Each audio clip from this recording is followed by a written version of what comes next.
गिबियावनो बयखौबो जोंनि YouTube चेनेलावहाय बरायनानै लानाय जाबाय।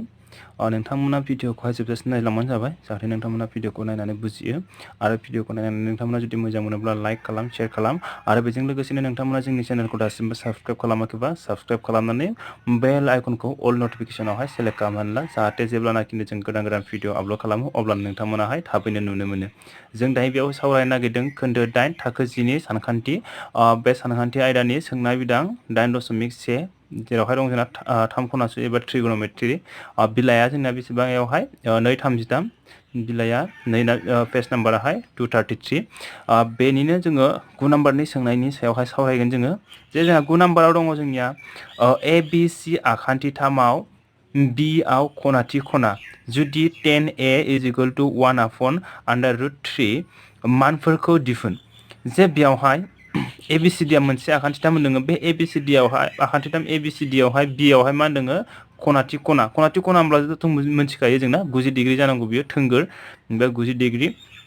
बेनिफ्राय मा दङ जुदि 10A नि मानाहाय 1/√3 जायोब्ला मा खालामनांगौ जोङो गाहायाव होनायफोरनि मानखौ दिहुननांगौ। रमानाव दङ जोंनियाहाय sin A * cos C plus cos A * sin C आरो रमान 4 दं जोंना cos A * cos C minus sin A * sin C। जों बेखौहाय दिहुननांगौ जोंना। बेखौ दिहुननाय लोगो लोगो जोङो बेवहाय जे मोनसे आखान्थि 3 होखादों बेवहाय ABC आ मोनसे आखान्थि 3 बेनिखायनो जों मोनसे आखान्थि 3 आरो जेरावहाय खनाथि खना होनदोंना मा जागोन बेवहाय जोंना 90 डिग्री जानांगोन जोंना ना 90 डिग्री जानांगोन। बे मोनसे आखान्थि 3 जाबाय जोंना जेनेबा गेटदा जाबाय बेना थोंसै मोजाङै।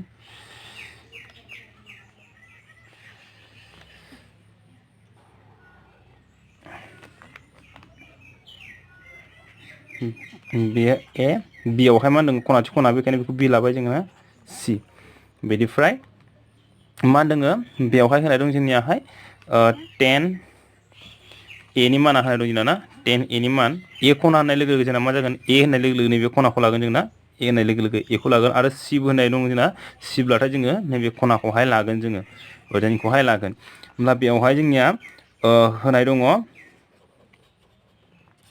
जोंनिया गिभेन मा होनाय दं जोंना बेवहाय जे होनायाव दङ जोंनियाहाय मा 10A = 1/√3 जे जोंहा 10 मानि माबा जायोमोनलाय जोंनियाहाय जे जोंना फर्मुलाया मा दंमोन 4i बेखौ 4i हागोन हाथारगोन बेखौ ना sin cos 10 बेनिफ्राय cosec sec cot बेबायदिमोन ना। होमबा जोंना 10 मानि P/B पारपेन्डिकुलार बाय बेस जे जोंना मा आरो खनाया मा बेवहाय नै सिबो दङ एबो दङ जोंना बेवहाय नाथाय बेवहाय A खनानि होनाय दंना 10A दङ बेखायनो बेवहाय 10A नालाय होमबा जों नैबेखौहाय लानांगोन जों A खनाखौ लानांगोन जोङो A खनानि थाखाय होमबा A खनाखौ लायोब्ला जोंनिया बेवहाय पारपेन्डिकुलारा बबे जागोन थोंगोरा बबे जागोन थोंगोर माने मा जोंनिया जाय खनाखौ लादों बिनि उल्था आखान्थि होनो खनानि उल्था आखान्थि होमबा बियो मा जागोन जोंनिया नै बियो मा जागोन पारपेन्डिकुलार होमबा BC आ मा जागोन जोंना पारपेन्डिकुलार BC आहाय पारपेन्डिकुलार। बेनिफ्राय बेसआ माखौ होनोमोन जोंना बै खनाजों नांजाबनानै थानाय आखान्थिखौ मा होनो जोङो हासा एबा बेस एबा नांजाब आखान्थि होननानै बुङो जोंना होमबा AB होमबा बेनिखायनो मा जागोन बेवहाय बेनिखायनो जोङो BC आ मा जागोन BC समान मा जागोन 1 लाबाय जोङो सिगां बायदि K हमलायला बेवहाय हमबाबो जायो हमाबाबो जागोन। बेनिफ्राय AB नि समान मा जाबाय √3 ना। दानिया जोङो माखौ दिहुननांगौ जों दानिया नैबे AC नि लाव आखान्थिनि जखाखौ जों दिहुननांसिगोन जोंना AC नि मानखौहाय जोङो दिहुननांसिगोन दानिया होमबा AB नि माना √3 बिनि माना 1 लाबाय जोङो बेनिफ्राय जोङो AC नि मानखौ जोङो दिहुननांसिगोन। दानिया AC खौ दिहुननांगौबा जोंनिया मा पाइथागरासनि थारबुंथि बादियै ना डाइरेक्ट लिरबाय बेवहाय लिरना होबानो जाबाय मोनसे फरिखायाव ना पाइथागरासनि थारबुंथि बादियै होननानै AC² = AB² + BC²। दाना AC नि मानखौ जोङो दिहुननांगौ AC खौ लाखियोब्ला ओरैजाय स्कुवेरखौ लांब्ला मा जागोन AB नि माना √3² + BC नि माना 1² BC नि माना 1 स्कुवेर नालाय स्कुवेर होबाय जोंना। बेनिफ्राय दानिया जोङो √3 खौ स्कुवेर खालामबा मा मोनो जोङो 3 मोनो जोंना रुट 3 को स्क्वायरजों रुटजों दानजागोन बियो बेनिफ्राय प्लास 1 को स्क्वायर खालामबा 1 बा मा जागोन जोंनियाहाय 4 अंडर रुट 4 होमबा 4 नि वर्ग रोथाया मा जागोन जोंना 4 नि वर्ग रोथायाहाय 2 ना होमबा बे मा जाबाय जोंनिया 2 जाबाय बियो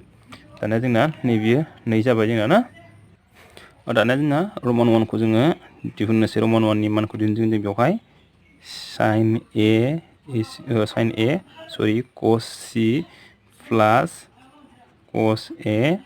sin c दानिया जोंनियाहाय sin a खौ लायोब्ला जोंना sin a खौ लायोब्ला जोंना मा जागोन जे p बाय जोंना मा जाखायो p बाय h ना होमबा sin a खौ लायोब्ला a खनाखौ लायोब्ला जोंना p आ बबे जागोन पारपेंडिकुलारा p c आ पारपेंडिकुलार जागोन sin नि एंगल a नि थाखाय दे खना a नि थाखाय पारपेंडिकुलार मा जागोन bc बेनिफ्राय हाइपोटेनास दङ h दङ ac ना h आहाय ac बेनिफ्राय मा दङ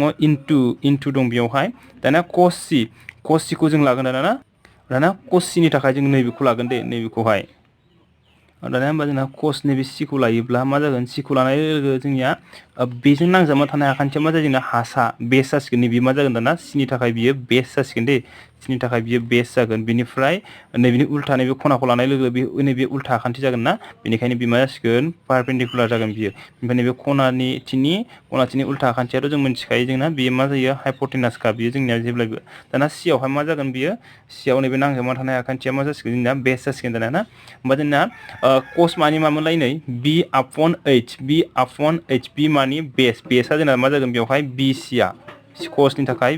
cos c नि थाखाय दे बेवहाय cos c बेनिफ्राय हाइपोटेनासआ मा जागोन ना ac हाइपोटेनासआहाय ac बे cos नि माने c नि थाखाय दे c नि थाखायसो cos c एबा नैबे c खनाखौ लादों नालाय ना बेखायनो नैबेयो जासिगोन जोंना नांजाबना थानाया बेस जाबाय बे दानिया प्लास दङ दाना दङ cos a खौ लासिगोन जोंना नैबेखौ cos a खौ लासिगोनलाय जों दानिया cos a नि थाखाय मा जागोन जोंना नैबे खना a नि थाखाय जे खना a आव जोंना मा नैबे सिगाङावनो बेस दंखायो नैबेजों नांजाबना थानाया मा जायो बेस थायोना होमबा cos निया मा जागोन बेस बाय हाइपोटेनास बेसआ मा जागोन होमबा ab होमबा मा जागोन बेवहाय ab अपॉन हाइपोटेनासआथ' बे ac आनोखा ना ac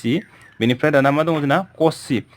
सरि sin c नि थाखाय नैबे खनाखौ लानांसिगोन जोंना नैबे c नि थाखाय दे c नि थाखाय बेवहाय c खना नालाय बेखायनो नैबे c खौ लानांसिगोन जोङो बेखायनो मा जागोन बेवहाय होमबा बेवहाय मा जायो sin मानि मा जोंना पारपेंडिकुलार बाय हाइपोटेनास ना पारपेंडिकुलार बाय हाइपोटेनास पारपेंडिकुलारा मा जागोन जोंना होमबा नैबे एंगल a नि थाखाय दे एंगल a खौ लायोब्ला सरि c जोना c नि थाखाय नैबे c नि थाखाय जोंना मा जागोन c नि थाखाय पारपेंडिकुलारा नैबेयो ना उल्टा आखान्थिया p आ नैबेयो ab आहाय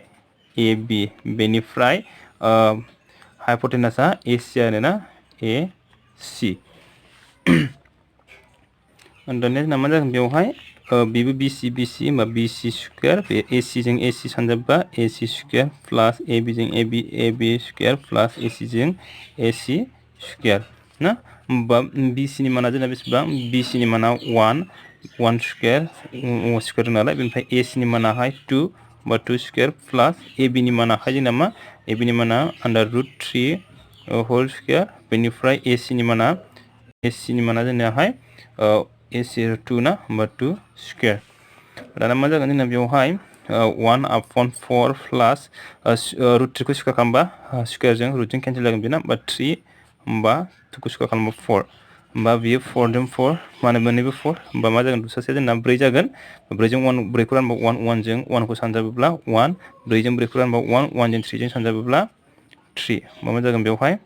4/4 is equal to 1 होमबा बे माना बेसे जागोन जोंना 1 दानिया रमान 2 नि थाखाय जों बेवहाय बानायगोन रमान 2 जोंना दङ रमान 2 जोंना दङहाय cos a cos c minus sin a जोंना बेवहाय मा जागोन cos a ना cos a खौहाय जों मा मोनखादोंमोन नै cos a आ जोंना a b upon a c मोनखादों जोङो बेनिफ्राय cos c खौ मोनदों जोङो नै cos c b c upon a c minus नालाय माइनास sin a खौ मा मोनदों जोङो नै b c a c into sin c आ नै a b upon a c होमबा मा जागोन बेवहाय बेयाव ab नि माना बेसेबां जोंनाहाय ab आहाय root under root 3 into BC याहाय 1 AC जों AC सानजाब्ला AC स्क्वायर ना AC या बेसेबां जोंनाहाय 2 होमबा 2 स्क्वायर जागोन बियो माइनास बिबो AC होमबा 2 स्क्वायर माने A खौ A स्क्वायर सरि AC मोननै सानजाब्ला AC स्क्वायर जागोन AC नि माना 2 बेखायनो 2 स्क्वायर दाना BC नि माना बेसेबां जोंनाहाय BC नि माना नै 1 इनटु AB नि मानाहाय मा जोंना AB नि माना √3 होमबा मा जागोन बेवहाय √3 upon 4 माइनास मा जागोन बेवहाय √3 4 ना होमबा दस्रासेया मा जागोन जोंनाहाय 4 होमबा √3 माइनास √3 √3 जानोबा मा जागोन जोंनाहाय 0 जे 4 मा जागोन जोङो 4 जों 0 खौ मा जागोन 0 दा बिनि एन्सारा मा जागोन 0 दिनैनि भिडिअआ बेखिनियानोसै गोजोन्थों।